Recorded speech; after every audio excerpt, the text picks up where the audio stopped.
जी अस्सलाम वालेकुम नाजरीन। आज हम मोटापे पे बात करेंगे। जो बढ़ता हुआ वज़न है ये बहुत बड़ा मसला है हमारा, ख़ास तौर पे यूथ का, और बड़े लोगों में भी है नो डाउट, और पूरी दुनिया का मसला है, हमारा ही नहीं है। और इसमें सिर्फ ये कि बढ़ता हुआ वज़न नहीं है, बल्कि इसके साथ रिलेटेड बहुत सारी बीमारियां हैं, जिसमें सबसे अहम जो है वो दिल की बीमारियां हैं।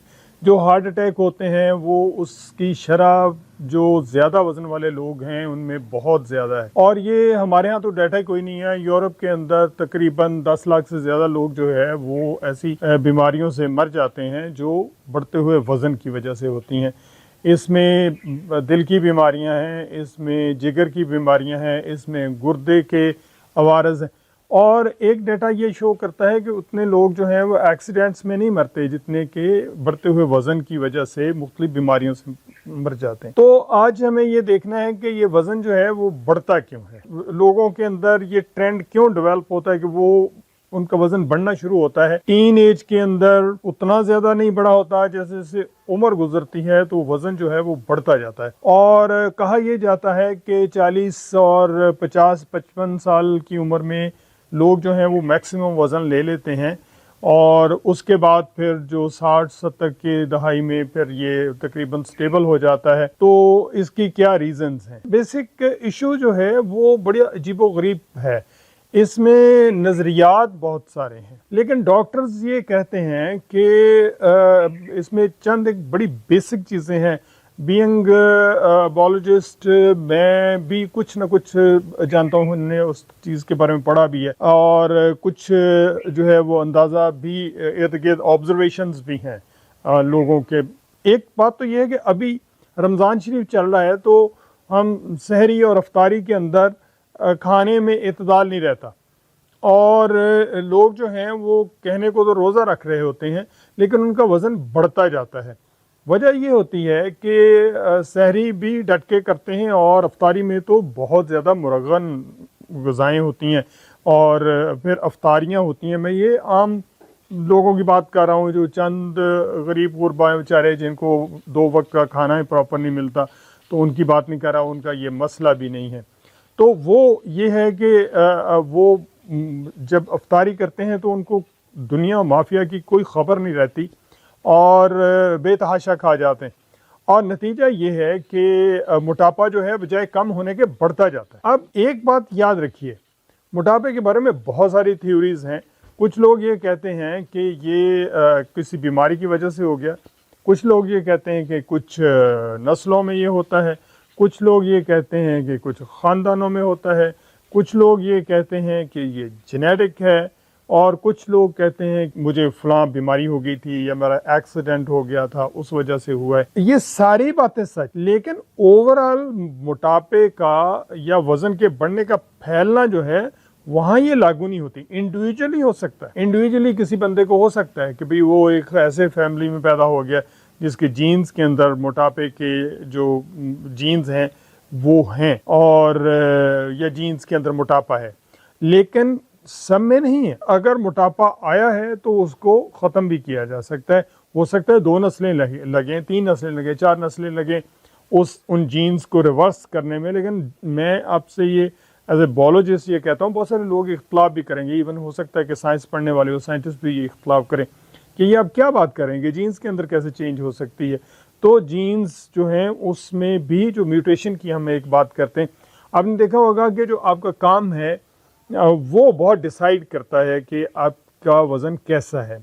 आपने अक्सर नोट किया होगा कि जो लोग जो पेशा है, ख़ास तौर पे जिनका पेशा जो है वो दुकानों पे बैठना, जो बहुत ज़्यादा बैठने का काम करते हैं, बाज़ औक़ात ऐसी फैमिलीज़ हैं जो नस्ल दर नस्ल दुकानों पे सारा दिन बैठ के काम करती हैं, तो उनमें वज़न कंपैरेटिवली ज़्यादा होता है, और उनमें बच्चों में भी ज़्यादा होता है, और वो जीन्स के अंदर चला गया। इसके मुकाबले में आपने देखा कि जो लोग जो हैं और जो मेहनती हैं या जिनको ज़्यादा मुशक्क़त करनी पड़ती है, उनमें जो वज़न है वो बहुत कम होता है। जो हमारे मुझे बचपन का याद है, और ऑब्जर्वेशन ज़ाहिर है बचपन से ही है कि जो लोग ये पानी वगैरह लाने का काम करते थे घरों के अंदर, तो तो क्योंकि बहुत मशक्क़त का काम होता है तो स्लिम एंड स्मार्ट होते थे। कभी वो वज़न वाला आदमी नहीं देखा होगा उनकी फैमिली के अंदर। और यही हाल जो है वो आपने देखा होगा कि जो हमारे यहाँ जो पहलवानों की फैमिलियाँ हैं वो चूँकि बेतहाशा खाते हैं, जो कि एक्सरसाइज करते हैं लेकिन बेतहाशा खाते हैं, तो नतीजा ये है कि वो एक ख़ास एज तक तो वो कुश्ती वगैरह उन्होंने लड़नी होती है। क्योंकि हमारे यहाँ जो देसी कुश्तियाँ वो अजीबो-गरीब किस्म की हैं और उसमें ताकत का इस्तेमाल है, उसको गिराना उधर टेक्निक तो बहुत कम होती है, तो वो वज़न तो ले लेते हैं लेकिन उसके बाद जो 25-30 साल के बाद उनका वज़न जो है काबू में नहीं रहता और वो फिर बेतहाशा बढ़ जाता है। वो फैमिलीज़ के अंदर है, अब मैं नाम नहीं लेना चाहता, बहुत सारी ऐसी फैमिलीज़ हैं जिनके अंदर जो वज़न है वो बढ़ता है और उन्हें फिर बाज़ का जो है वो प्लास्टिक सर्जरी करवाना पड़ती है और व्हाट नॉट। अब दूसरी बात ये रह गई कि ये वज़न जो है एक पहले ये कि हम जो कॉमन है, आम लोग हैं, उनके बारे में या मैसेज हैं उनके बारे में हम फैसला करें कि वज़न बढ़ता क्यों, इसको कम कैसे किया जा सकता है। तो एक बात आपको बताऊं कि वज़न जो है हमारे यहाँ हम जितना इनपुट है, हम कैलोरीज एक चीज़ होती है जो सोर्स ऑफ एनर्जी और हमारी बॉडी के अंदर जाके हमें एनर्जी देती है, और जब अगर हम जो खाना खाते हैं वो एनर्जी हम उसको यूज़ नहीं करते तो वो फैट में कन्वर्ट हो जाती है। और फैट जो है बेसिकली मोटापा जो है वो फैट का जमा होना है, बॉडी के अंदर चर्बी का जमा होना है, ठीक है। ओबेसिटी इसीलिए उसको क्या देते हैं, तो चर्बी जमा हो जाती है, वो चर्बी में कन्वर्ट हो जाता है। तो आपने जितनी कैलोरीज ली हैं उनको अगर आपने बर्न कर दिया है तो आप मोटापे से बचे रहेंगे, बेशक कोई भी कंडीशन हो।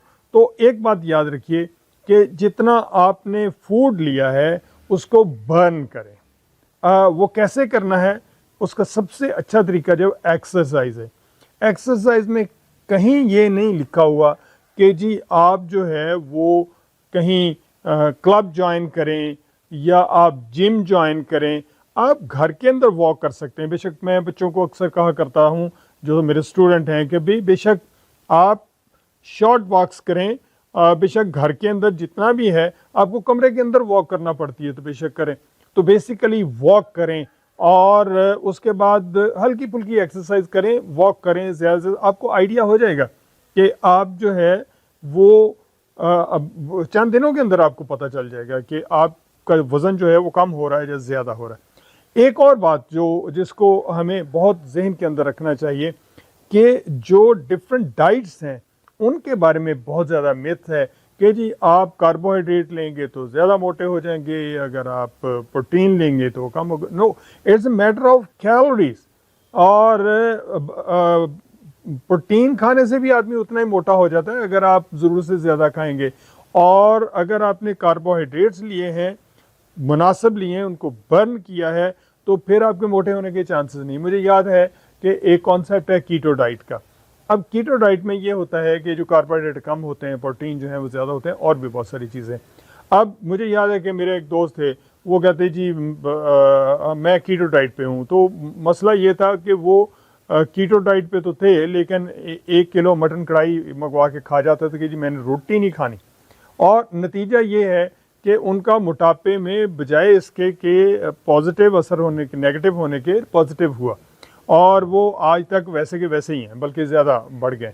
अब ये बड़ा अजीबो-गरीब मामला है कि आप कोई ऐसा मिथ क्रिएट कर लें कि जी ये इस वजह से है। एक दोस्त थे, वो ये कहते थे कि जी मेरा एक एक्सीडेंट हुआ था तो उसके बाद मेरा वज़न बढ़ना शुरू हो गया।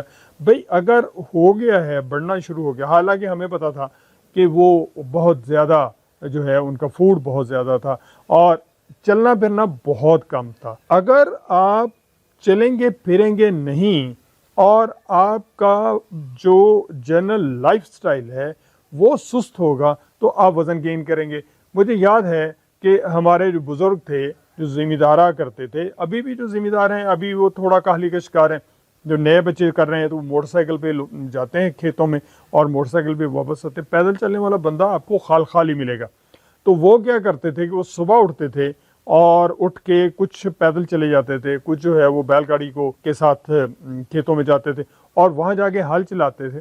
सुबह उनकी उनकी खुराक क्या थी कि वो रात की जो बची हुई रोटी है और मक्खन से वो नाश्ता करके, या अर्ली नाश्ता उसको कहना चाहिए, वो करके जाते थे। अगर हम ये कहते हैं ना कि जी जो फैट्स हैं, मक्खन है, उससे मोटापा आता है, तो वो उनकी तो जो नाश्ता था होता ही मक्खन से था।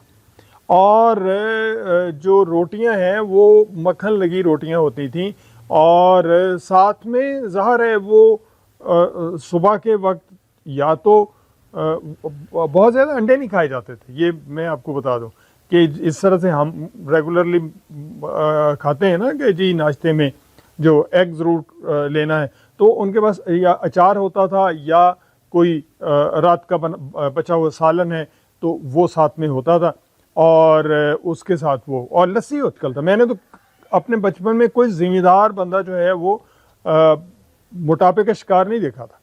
और उसके बाद फिर वो घर आ जाते थे, दोपहर का खाना खाते थे, फिर उनकी जो शाम थी वो बहुत एक्टिव रहती थी एनिमल्स के साथ। उनको चारा डालना, चारा जो है वो उसको हाथ से बनाते थे, और उनको फिर मुसलसल पानी डाल, मतलब 1 सेकंड, दोपहर को आराम करते थे और रात को फिर मज़े से खाना खाते थे, और दोपहर को भी आके खाते थे, और कोई इशू नहीं था। अब हमारा प्रॉब्लम ये है, मैसेज ये है कि इनपुट एंड आउटपुट, जो आप फूड ले रहे हैं क्या आप उसको बर्न कर रहे हैं? अच्छा, एक और कॉन्सेप्ट है, वो ये है कि मैं किसी से कह रहा था कि वे जी, वो किसी से मैंने पूछा कि जी आप एक्सरसाइज नहीं करते, वो कहता जी हम इतना खाते ही नहीं है कि एक्सरसाइज करें। ये भी गलत कॉन्सेप्ट है। याद रखिए, आपकी बॉडी को एनर्जी की ज़रूरत है, ठीक है, और अगर आप एनर्जी नहीं लेंगे तो आप फिर क्या काहली का शिकार भी हो जाएंगे, और आप उतने एक्टिव नहीं रहेंगे, आपका ब्रेन काम नहीं करेगा, आपकी बॉडी काम नहीं करेगी, और आपकी बॉडी की ग्रोथ नहीं होगी।